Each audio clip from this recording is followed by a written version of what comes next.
The immune system provides specific and non-specific defense mechanisms to protect the body from infection. See the illustration above of the various structures of the immune system.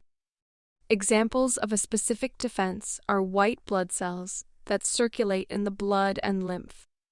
The function of these cells is to identify and destroy pathogens such as bacteria and viruses.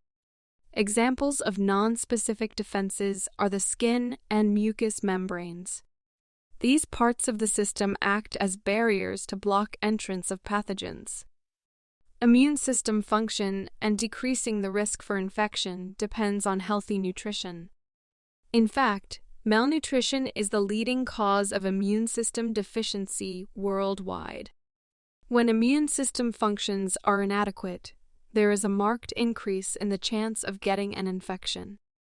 Children in many poor, developing countries who lack good sources of protein and carbohydrates often die from infections that their bodies would have normally fought off with proper nutritional intake. Because their protein and/or energy intake is so low, the immune system cannot perform its functions. Other nutrients, such as iron, zinc, selenium, copper, folate, and vitamins A, B6, C, D, and E, benefit immune system function. It is best to obtain minerals and vitamins from eating a variety of healthy foods. Deficiencies in these nutrients can cause an increased risk for infection and even death.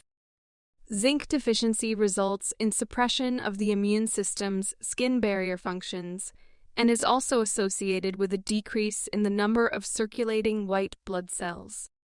Taking zinc supplements has been found to be therapeutically beneficial for the treatment of leprosy, tuberculosis, pneumonia, and the common cold.